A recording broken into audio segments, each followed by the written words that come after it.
예수님께 재물이 많은 한 사람이 찾아와 무릎 꿇고 질문합니다. 선하신 선생님, 내가 영원한 생명을 얻으려면 무엇을 해야 합니까?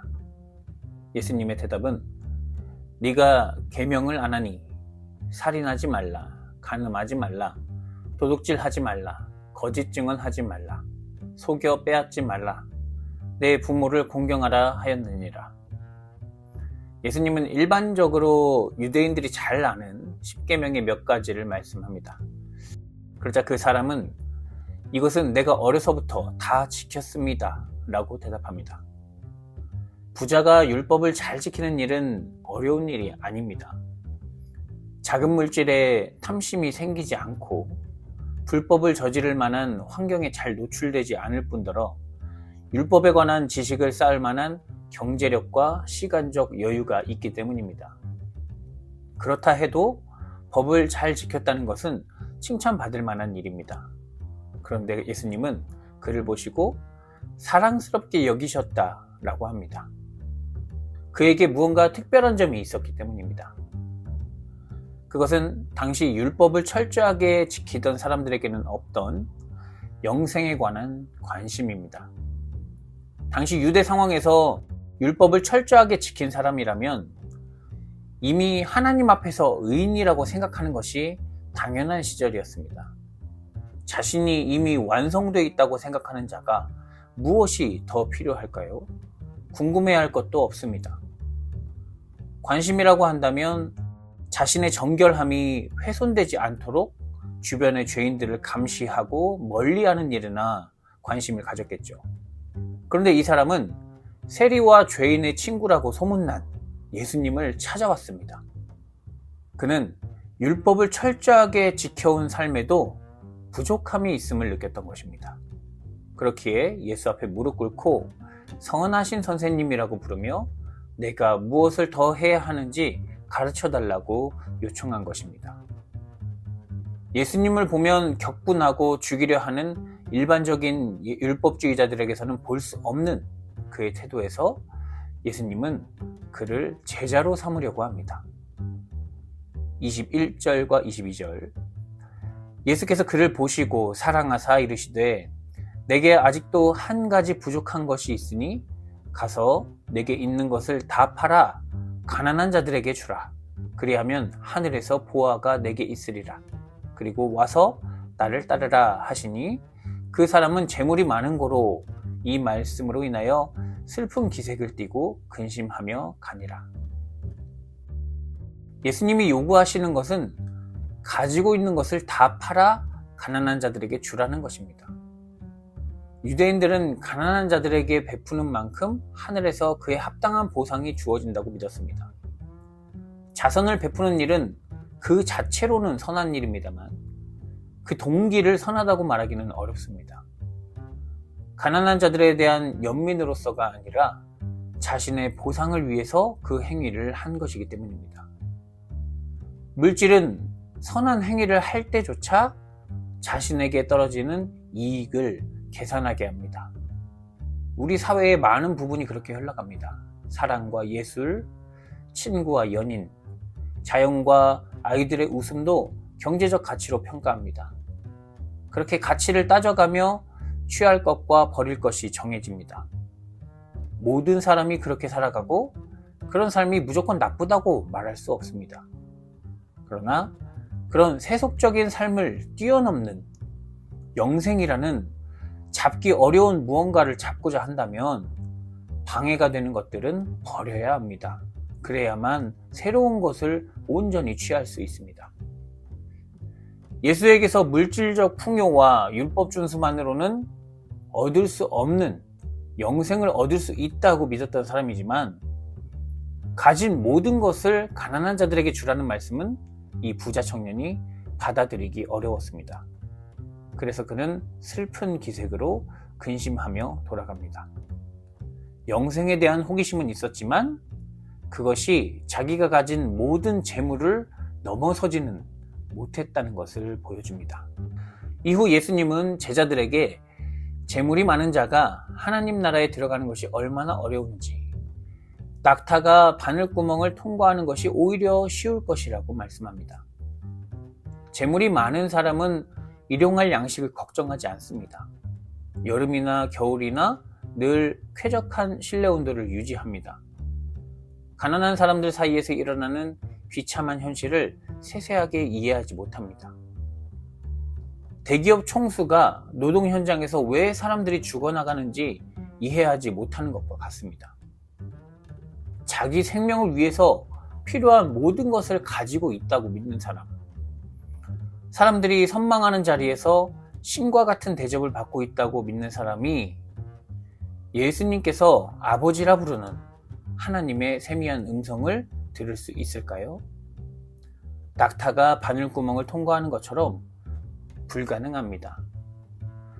반대로 가난한 자는 작은 변화에도 예민하게 반응합니다. 폭염이 오면 열대야를 있는 그대로 경험하고 겨울에는 매서운 추위를 온몸으로 받습니다. 장마철에는 습기와 침수를 걱정합니다. 가난한 자는 자기 생명을 살리기 위해 자기 힘이 턱없이 부족하다는 것을 아주 잘 알고 있습니다. 그렇기에 하나님만 의지하라는 말을 쉽게 이해합니다. 그리고 하나님의 자비를 구하며 살게 됩니다. 이런 가치관의 변화가 필요합니다. 구원을 얻는 데 필요한 것은 물질이 아닌 오직 하나님 한 분뿐이라는 것을 절실히 아는 자만이 하나님 나라에 들어갈 수 있습니다. 심령이 가난한 자는 복이 있나니 천국이 그들의 것이다. 예수님의 말씀은 이런 뜻입니다. 예수님은 재물과 더불어 영생을 얻는 데 방해가 되는 것들을 나열합니다. 그것은 집, 형제, 자매, 어머니, 아버지, 자녀입니다. 예수님은 종종 사람들이 받아들이기 어려울 정도로 극단적인 말씀을 하셨습니다. 이러한 극단적인 말씀을 문자 그대로 받아들이고 행하는 것이 더 좋은 믿음이라고 생각하는 사람들이 있습니다. 그러나 하나님은 이렇게 극단적인 선택의 갈림길에 사람을 내몰아 믿음을 시험하시는 분이 아닙니다. 하나님은 우리의 연약함을 잘 아시고 현실의 어려운 상황 가운데에서도 삶의 가장 중요한 것은 생명이며 그 주인은 내가 아니라 하나님이라는 것을 깨닫고 하나님께 영광 돌리는 삶을 살아가기를 바라십니다. 어떤 모습이든 주어진 상황에서 하나님의 뜻대로 잘 살게 하려고 예수 그리스도를 보내신 것이지 모든 물질과 인간관계를 버리라고 이런 말씀을 하신 것이 아닙니다. 다만 하나님 나라에 비추어 본다면 세상 사람들이 가장 귀하다 여기는 그 어떤 물질과 부와 명예와 부모와 자식까지도 그 가치가 비교할 수 없을 만큼 떨어진다는 의미로 말씀하신 것입니다. 이것을 인식하며 살려면 우리가 무엇을 해야 할까요? 오늘 본문에 등장한 부자가 하지 못한 일을 해야 합니다. 그가 물질을 포기하지 못해 결국 행하지 못한 일이 무엇인지 다시 보겠습니다. 21절 예수께서 그를 보시고 사랑하사 이르시되 내게 아직도 한 가지 부족한 것이 있으니 가서 내게 있는 것을 다 팔아 가난한 자들에게 주라. 그리하면 하늘에서 보화가 내게 있으리라. 그리고 와서 나를 따르라 하시니 그는 재물의 눈이 가려져서 나를 따르라 하신 예수님을 보지 못했습니다. 부자가 슬픈 기색으로 예수를 등지고 돌아섰습니다. 우리 또한 삶의 자리에서 수시로 예수를 등지고 돌아서는 사람들입니다. 하나님 나라에 비추어 보면 우리는 모두 죄인입니다. 그렇다면 누가 구원을 얻을 수 있을까요? 낙타는 바늘길을 통과할 수 없습니다. 그래서 제자들도 누가 구원을 얻을 수 있는가 생각했습니다. 사람의 힘으로는 불가능한 일입니다. 그러나 하나님은 가능합니다. 예수님도 말씀합니다. 예수께서 그들을 보시며 이르시되 사람으로는 할 수 없으되 하나님으로는 그렇지 아니하니 하나님으로서는 다 하실 수 있느니라. 하나님은 사람들을 구원하기 위해 은총을 내리셨습니다. 그것은 바로 예수 그리스도를 이 땅에 보내시고 하나님의 뜻을 온전히 살다가 죽음에서 부활하게 하신 사건입니다. 예수님은 물질과 욕망, 가족과 전통 등 세속적 가치와 율법이 지배하는 세상에 사람들과 같은 조건을 가진 인간이셨지만 사람들과 같지 않으시고 온전히 하나님을 의지하며 모든 것, 자기 목숨까지 다 파신 분입니다. 사람의 힘이었다면 낙타와 같은 우리는 바늘귀 너머를 알 수 없었지만 하나님의 아들을 통해 거기에 하나님이 주시는 영생의 선물이 있다는 것을 알게 되었습니다. 우리는 온전히 예수와 같이 될 수는 없지만 예수를 통해 하나님의 나라를 꿈꿀 수 있게 되었습니다. 그래서 히브리서 기자는 이렇게 고백합니다.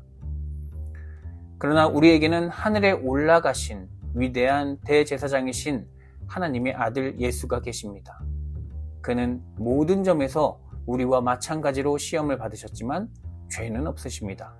그러므로 우리는 담대하게 은혜의 보좌로 나아갑시다. 그리하여 우리가 자비를 받고 은혜를 입어서 제때에 주시는 도움을 받도록 합시다. 사랑하는 성도 여러분, 이 예수님을 통해서 죄인으로 죽음에 머물 수밖에 없던 우리가 용서받고 하나님의 자녀가 되었습니다. 낙타이지만 바늘길을 통과할 수 있는 길을 보게 된 것입니다. 그 일은 우리의 행위나 업적이 아니라 하나님의 자비와 사랑으로 이루어지는 은총입니다. 하나님의 나라를 바라보시고 그 나라를 사셨던 예수 그리스도와 함께 오늘도 우리에게 충만한 하나님의 은혜를 경험하고 찬양하는 주의 자녀가 되기를 기원합니다. 우리를 말씀으로 부르시고 영생으로 인도하시는 주님, 가난한 우리를 위해 모든 것을 버리신 예수 그리스도를 생각하며 그 사랑과 은혜를 충만히 누리는 자녀가 되게 하시옵소서. 이 땅에 사는 동안 영생의 소망을 놓치지 않게 하시고 하나님 나라를 꿈꾸는 백성답게 살 수 있도록 힘과 용기를 주시옵소서. 예수 그리스도의 이름으로 기도드립니다. 아멘.